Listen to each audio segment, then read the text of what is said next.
నమస్తే తెలుగు రాజ్యంకి స్వాగతం. నేను మీ సంధ్య. ప్రస్తుతం సౌత్ స్టేట్లో ఒక యాక్టర్ పేరు గత కొన్ని సంవత్సరాలుగా సెన్సేషన్గా వినిపిస్తున్న విషయం తెలిసిందే కదా. ఈ మధ్య కాలంలో అయితే మరీ ఎక్కువగా వినిపిస్తోంది. ఇప్పటికే మీకు అర్థమైపోయింది కదా, ఆయనే మన ఇళయ దళపతి జోసెఫ్ విజయ్ గారు. ఇప్పుడు ఆయన టీవీకే పార్టీ అధినేతగా, తమిళనాడు సీఎంగా ఆయన పేరు ఏ రేంజ్లో మారుమోగిపోయిందో మనందరికీ తెలిసిందే కదా. అందులో ఆయన సీఎం అయ్యాక వచ్చిన ఫస్ట్ బర్త్డే కావడంతో అభిమానులు ఫుల్ పుష్తో జోష్తో సెలబ్రేషన్స్ చేసుకుంటున్నారు. ఈ నేపథ్యంలో ఒక్కసారి మన జోసెఫ్ విజయ్ గారి సినిమా కెరీర్ ఎప్పటి నుంచి స్టార్ట్ అయ్యింది, టర్నింగ్ పాయింట్స్ ఏంటి, సీఎం వరకు ఆయన జర్నీ ఏంటి తెలుసుకునే ప్రయత్నం చేద్దాం. ముందుగా మన తెలుగు రాజ్యం సినిమా ఛానల్ ద్వారా మన ఇళయ దళపతి జోసెఫ్ విజయ్కి పుట్టినరోజు శుభాకాంక్షలు తెలియజేస్తూ ఆయన గురించి మరిన్ని ఆసక్తికరమైన విషయాలు మనకు అందిస్తా అంటున్నారు చరిత్రకారులు, సినీ రాజకీయ విశ్లేషకులు శ్రీకాంత్ గారు. ఆయన మాటల్లో మరింత సమాచారం. శ్రీకాంత్ గారు నమస్తే. నమస్కారం సంజయ్ గారు. ముందుగా మీ స్టైల్లో మన దళపతి విజయ్ గారికి పుట్టినరోజు శుభాకాంక్షలు. ఖచ్చితంగా అండి.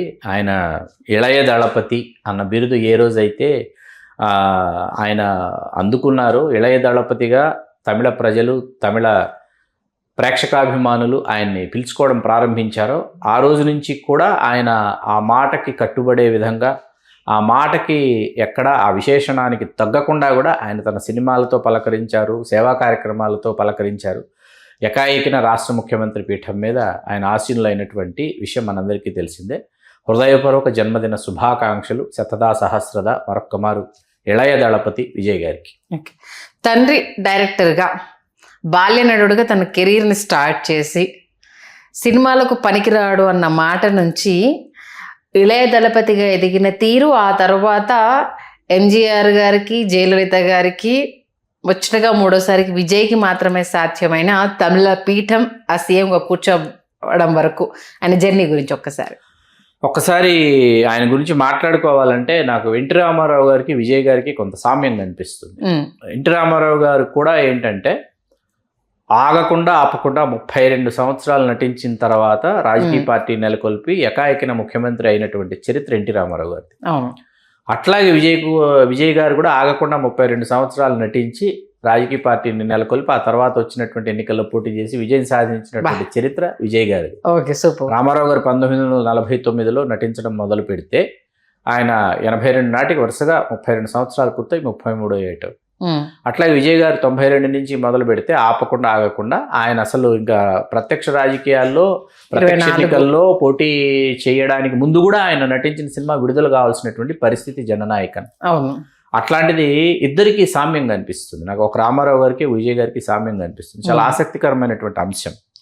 తర్వాత ఏంటంటే తొలినాళ్లలో ఆయన చేసినటువంటి పాత్రలు, అంటే తండ్రి అడుగుజాడల్లో, తండ్రి మార్గదర్శకత్వంలో ఆయన ఒక 4 సంవత్సరాలు బాల్యంలో ఆయన బాలనటుడిగా చేసి ఆ తర్వాత 92 నుంచి పూర్తి స్థాయిలో ఆయన విజృంభించడం మొదలుపెట్టాడు కథానాయకుడిగా. అక్కడ కూడా అప్పుడు కూడా తండ్రి యొక్క అడుగుజాడలు, తండ్రి యొక్క మార్గదర్శకత్వమే ఆయన్ని కొంత నడిపించింది. ఏ సినిమా చేయాలి, ఏ కథతో వెళ్ళాలి, ఏ దర్శకుడితో సినిమా చేయాలనేటటువంటి నిర్ణయాధికారం తండ్రి సుప్రసిద్ధ దర్శకుడు అయినటువంటి ఎస్ఏ చంద్రశేఖర్ గారిదే. అయితే మీకు కొన్ని సినిమాలు పూవే ఉనక్కాగా తెలుగులో శుభాకాంక్షలు, అట్లాగే లవ్ టుడే తెలుగులో సుస్వాగతం, అలాగే ఖుషి తెలుగులో ఖుషి, ఇట్లా కొన్ని సినిమాలు మీకు విజయ్ గారిని ఏంటంటే ఒక కాదలిక్క మర్యాద ఒకటి తెలుగులో నేను ప్రేమిస్తున్నానని చేశారు.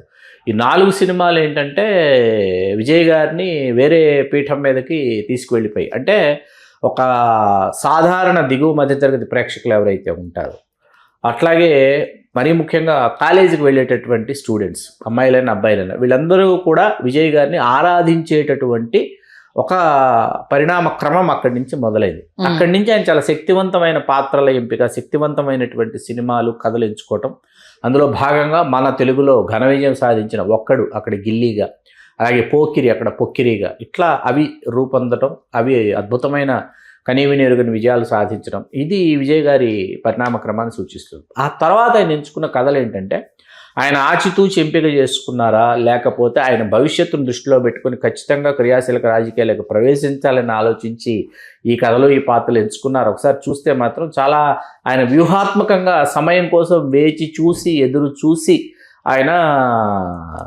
ఏమంటారు దాన్ని, అసలు సరైన సమయంలో సరైన దెబ్బ కొట్టాడంటారే, అట్లా అదును కోసం ఎదురు చూశాడు అనిపించేటటువంటి ఒక పరిస్థితి విజయ్ గారి జీవితంలో, విజయ్ గారి ప్రయాణంలో మనకు కనిపిస్తుంది.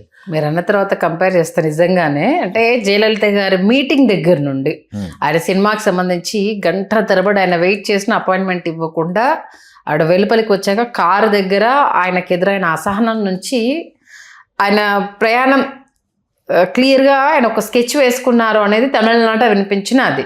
ఇప్పుడు మీరు చెప్పిన ఈ లైన్ చూసుకుంటే ఆ తర్వాత తీసిన సినిమాలు ఒక్కొక్కటి అంటే జనాలలో చొచ్చుకెళ్ళేవి, సామాన్యులను కదిలించేవి, అంటే సామాన్యుల నుంచి వచ్చే స్టోరీస్ని తీసుకున్నంటే ఆ కనెక్టివిటీ నిజంగా మీరు అన్నట్టు చాలా క్లియర్గా కనిపిస్తుంది.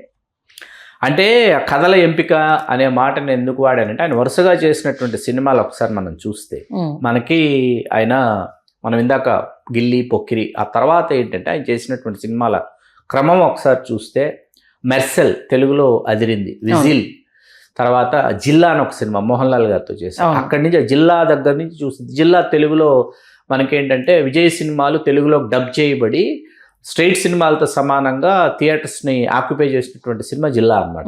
బాగా ఆడింది, తమిళం కంటే తెలుగులో బాగా ఆడింది జిల్లా. ఆ తుపాకీ ఒకటండి, తుపాకీ అసలు తెలుగు వెర్షను చాలా అంటే చాలా అద్భుతంగా తుపాకీ తెలుగు వెర్షను థియేటర్లకు ప్రేక్షకుల్ని పరిగెత్తించి మురుగదాస్ దర్శకత్వంలో. ఇట్లా ఆయన ఎంచుకుంటూ వచ్చినటువంటి కథలు ఏంటంటే జనసామాన్యంలోకి ఆయన చొచ్చుకుపోవటం మొదలుపెట్టాడు విజయ్ గారు. అంటే సాధారణ స్థాయి, దిగువ స్థాయి వాళ్ళకేంటంటే ఇటువంటి ఒక హీరో లీడర్ అయితే ఎట్లా ఉంటుంది అనేటటువంటి ఒక ఆలోచన తెలియకుండా వాళ్ళల్లో బీజం వేశాడు విజయ్ గారు. వేసి ఒకవైపు విజయ్ గారు రాజకీయాలకు వస్తారంట, వస్తే ఎట్లా ఉంటుంది అనేటటువంటి చర్చ ఒకవైపు జరుగుతూ ఉండేది. తమిళనాడు సినిమా పరిశ్రమ నుంచి రాజకీయాలు కావచ్చు, సామాన్య ప్రజానీకం మధ్య కావచ్చు. ఇంకా అక్కడి నుంచి అతని సామాజిక వర్గం ఏంటి, అతని మతం ఏంటి, లేకపోతే అతను ఏ ప్రాంతానికి చెందినవాడు, ఇవన్నీ కూడా అడప చర్చకు వస్తుండేవి.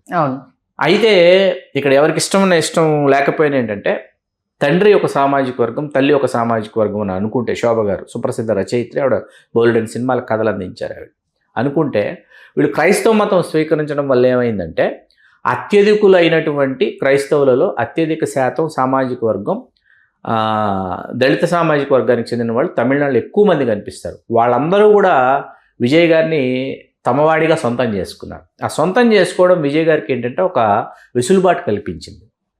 ఆ సామాజిక వర్గాలు వాళ్ళని సొంతం చేసుకోవడం వల్ల ఆయన తర్వాత నుంచి చేసుకుంటూ వచ్చిన సినిమాలు మాస్టర్ ఒక సినిమా, మాస్టర్ తర్వాత మాస్టరు, సర్కారు, ఇవన్నీ ఏంటంటే ఆయన్ని ఇంకొక పీఠం మీదకి తీసుకెళ్ళాయి ఈ రెండు సినిమాలు. మాస్టర్ మొదటి రోజు ఉదయం ఆట నుంచి సాయంత్రం వరకు నాకు బాగా గుర్తుంది, నేను విజయవాడలో ఉన్నా.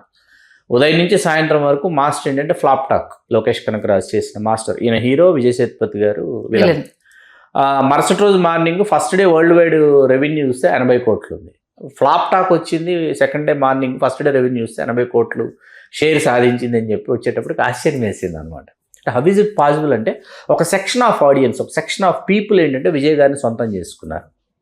అవును, అది మనం ఎట్టి పరిస్థితుల్లో దాన్ని విస్మరించకూడదు. అంటే ఒక సెక్షన్కి అతను పూర్తిగా రీచ్ అయిపోయాడు. ఆ లేయర్లో నుంచి ఇంకొక లేయర్లోకి వెళితే ఏమవుతుందంటే విజయ్ గారు అన్ని సామాజిక వర్గాల్లో ఆయన మీద ఉన్నటువంటి ఒక సానుకూలత ఉంటుంది. అంటే ఆయన సినిమాని ప్రేమించేటటువంటి ఒక వర్గం ఉంటుంది, విజయ్ గారి సినిమాలే చూసేటటువంటి, విజయ్ సినిమా వస్తే వెళదాం అనుకునేటటువంటి, అంటే అది ఒక సోషల్ హ్యాబిట్. తెలుగులో నాకు బాగా గుర్తుండి ఏ హీరో సినిమా వస్తే ఖచ్చితంగా ఫ్యామిలీ వెళ్ళాలి అని అనుకునేదంటే చిరంజీవి గారి సినిమా వల్ల సాధ్యమైంది. ఒక సోషల్ హ్యాబిట్ లాగా మారింది, ఒక సాంఘిక ఆచారం లాగా మారింది. ఖచ్చితంగా ఫ్యామిలీలు కలిసి థియేటర్కి వెళ్ళాలి అనేటటువంటిది సాధించినటువంటి హీరో చిరంజీవి గారు తెలుగులో. అది విజయ్ గారు అక్కడ తమిళంలో సాధించగలిగారు. ఓకే, ఇవన్నీ కూడా ఏంటంటే ఈ సానుకూల అంశాలన్నీ కూడా అతను సరైనటువంటి సమయం కోసం ఎదురు చూసేటటువంటి క్రమంలో ఒక 10-15 సంవత్సరాల కాలం పాటు చాప కింద నీళ్ళగా చేసుకుంటూ వెళ్ళినటువంటి సేవా కార్యక్రమాలు. ఈ సేవా కార్యక్రమాల ద్వారా ఏంటంటే తెలియకుండా అతను కొన్ని వర్గాలకు చేరువైపోయిన తర్వాత వాళ్ళు ఇతనే మా నాయకుడు, ఇతను ఖచ్చితంగా మా జీవితాల్లో ఉన్నటువంటి ఆర్తినితను చల్లారుస్తాడు, ఇతను అధికారంలోకి వస్తే అనేటటువంటి ఆ విధంగా వాళ్ళకు సొంతం అయిపోయాడు విజయ్ గారు.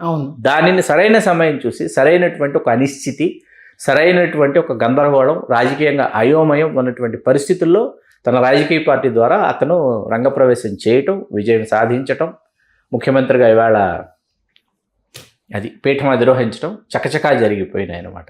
ఓకే, అంటే కాంట్రవర్సీస్ కూడా ఉన్నాయి విజయ్ లైఫ్కి సంబంధించి అనేసి అని అంటుంటారు. దాని గురించి ఏదైనా? ప్రతి నాయకుడి జీవితంలో ఒక కాంట్రవర్సీ ఉంటుంది.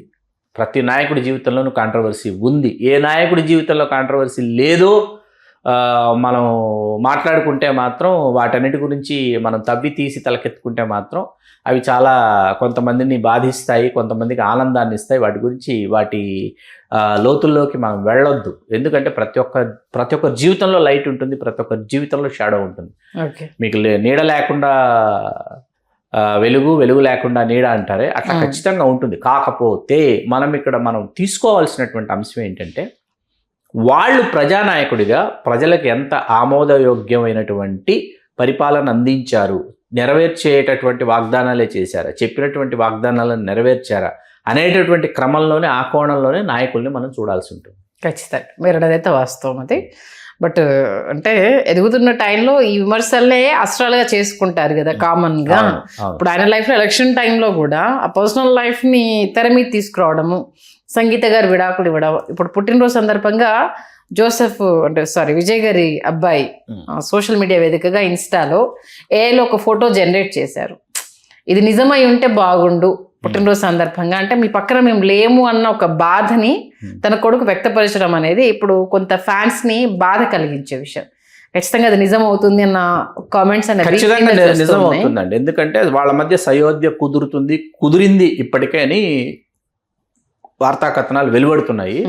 ఖచ్చితంగా అది కుటుంబం అంతా కలవాలని మనస్ఫూర్తిగా మనం కోరుకుందాం. ఎందుకంటే అది ఫుల్ఫిల్నెస్ ఇస్తుంది. ఇప్పుడు ఒక సంపూర్ణత్వాన్ని, నిండైనటువంటి వ్యక్తిత్వాన్ని ప్రతిబింబిస్తుంది. మీ భార్య, మీరు, మీ పిల్లలు అనేది ఒక కుటుంబం అనేది. ఎందుకంటే చంద్రశేఖర్ గారు, శోభా గారు వాళ్ళు ఎన్ని ఒడిదుడుకులు వచ్చినా, ఎన్ని ఒత్తిళ్ళు వచ్చినా, ఎన్ని ఫ్లాపులు వచ్చినా వాటన్నిటిని తట్టుకొని విజయ్ గారిని వాళ్ళు తీర్చిదిద్ది ఒక సూపర్ హీరోగా, సూపర్ స్టార్గా, ఇళయదళపతిగా తమ కొడుకుని చూసుకోవాలని వాళ్ళు కన్నటువంటి కలలు ఆ ప్రమాణ స్వీకారం రోజు కూడా వాళ్ళ కళ్ళల్లో కాంతులు ఎంతో మనకు కనిపించాయి. అటువంటిది ఏంటంటే మీ భార్య, పిల్లలు కూడా మీతో ఉండటం అనేది ఖచ్చితంగా మీ జీవితంలో వాళ్ళు భాగం. వాళ్ళే మీ జీవితం, మీ కుటుంబమే మీ జీవితం.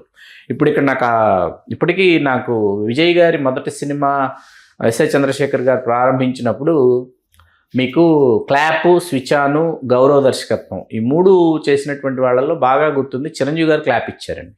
మెగాస్టార్ చిరంజీవి గారు clap, switch on super star Rajinikanth గారు, గౌరవ దర్శకత్వం మన కెప్టెన్ విజయకాంత్ గారు చేసినట్టు గుర్తుంది. ఆ ఫోటోగ్రాఫ్ సంపాదించాలి మనం. 3 దిగ్గజాలతోటి ఫస్ట్ సినిమా స్టార్ట్ చేశారు కాబట్టి కెరీర్ దేదీప్యమానంగా అలా వెలిగిపోయి ఇప్పుడు తమిళనాట పెను సంచలనంగా మారి సీఎంగా కూర్చున్నారు అని అంటే ఎంత కష్టపడితే ఆ పొజిషన్కి వచ్చారని ఇక్కడ మనం ఖచ్చితంగా గుర్తు చేసుకోవాల్సిందే. విజయ్ గారు సినిమా పరంగా ఎలా అంచెలంచెలుగా ఎదిగారో, రాజకీయ పరంగా కూడా తమిళ ప్రజల మనసును చురగొనాలి. ఆయన ఇచ్చిన ప్రతి ఒక్క హామీ కావచ్చు, తమిళనాడు అభివృద్ధికి ఆయన ఇంకా కృషి చేయాలని మనస్ఫూర్తిగా కోరుకుంటూ మరొక్కసారి మన తెలుగు రాజ్యం ఛానల్ ద్వారా హ్యాపీ బర్త్డే టు విజయ్ గారు. విజయ్ గారి గురించి అద్భుతమైన విశ్లేషణ అందించారు. ధన్యవాదాలు శ్రీకాంత్. ధన్యవాదాలు సంధి గారు. హలో, తెలుగు రాజ్యం ఛానల్ చూస్తున్నారా? సామాజిక, రాజకీయ, జీవన చిత్రణే తెలుగు రాజ్యం. అతిశయోక్తులు, అసత్యాలు ఉండవు. రాజకీయ కోణం కాదు, ప్రజా కోణమే కొలబద్ద. తెలుగు రాజ్యం వీక్షణ మీ ఉత్తమ అభిరుచికి నిదర్శనం.